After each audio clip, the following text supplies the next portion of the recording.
Oh man, I'm just proud of our young youth sporting action. I mean, they are absolutely fantastic, flying our South African flag very, very high. But right now, we tackle the issue of GAD, or generalized anxiety disorder. Now, a psychiatrist's suggestion that Oscar Pistorius had GAD at the time of shooting his girlfriend Reeva Steenkamp has caused a lot of panic amongst GAD sufferers. And the SA Depression and Anxiety Group are reporting that they have been receiving hundreds of calls from people who were concerned that having GAD could cause unpredictable, unstable, and also violent behavior. But to better understand this issue, or GAD, we have on the line with us clinical psychologist Bradley Drake. Bradley, good morning, sir.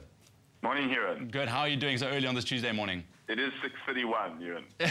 I'm very sorry, my apologies.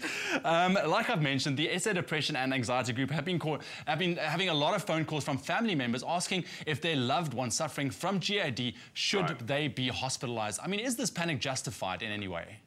Absolutely not.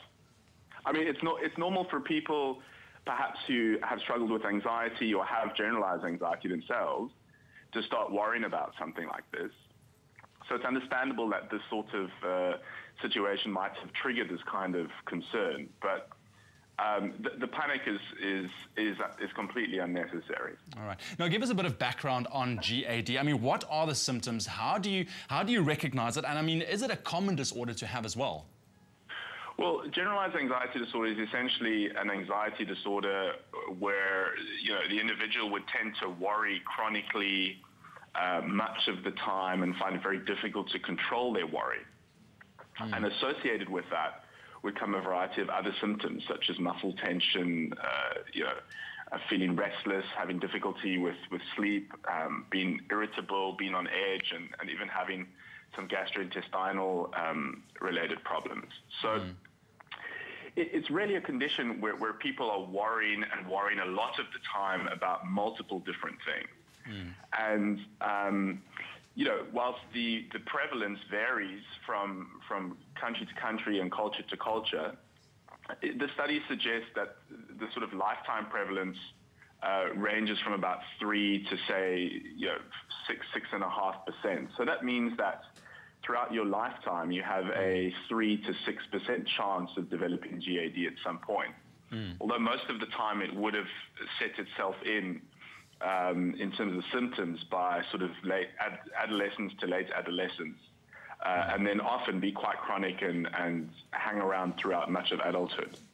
How severe can this condition get, if you had to say? Well, it can run from people struggling with worry, which interferes with their lives, to it essentially disabling people.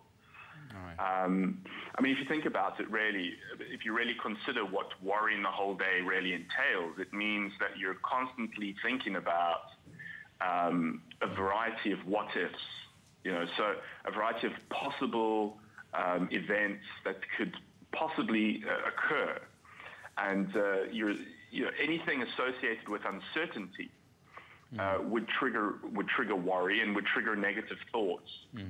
And so people with generalized anxiety disorder struggle very much to deal with any sort of situation that involves uncertainty. And they struggle very much to ignore negative thoughts that are not predictive of what's going to happen. So they're constantly fighting these the whole day. And as a result, it can really be quite disabling. Some people would develop depression. Would get to the point of developing panic attacks.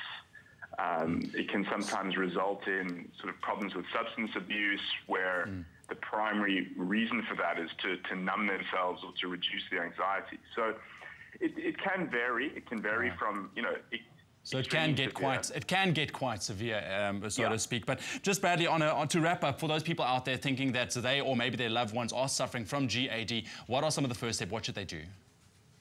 Well, the first thing would be to obviously SADAG is a good port of call if there's if they're not sure as to where to go. But a visit to your GP, a visit to a psychiatrist, or a visit to a psychologist, preferably someone that would work from a cognitive behavioral perspective, would be the first port of call to establish whether or not the diagnosis does exist.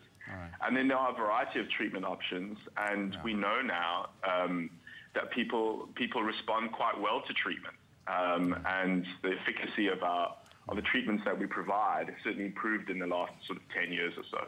All right, so there really is no cause for panic at this stage. Bradley, thank you so much for joining us on the line and just giving us a bit more insight into GAD. Appreciate it. Sorry for the early wake-up call. Thank you, Rick. Thank you. Sure. That was Bradley Drake, a clinical psychologist, shedding some light on generalized anxiety disorder. We are going to be taking a quick break. Stay with us. Lots more to come.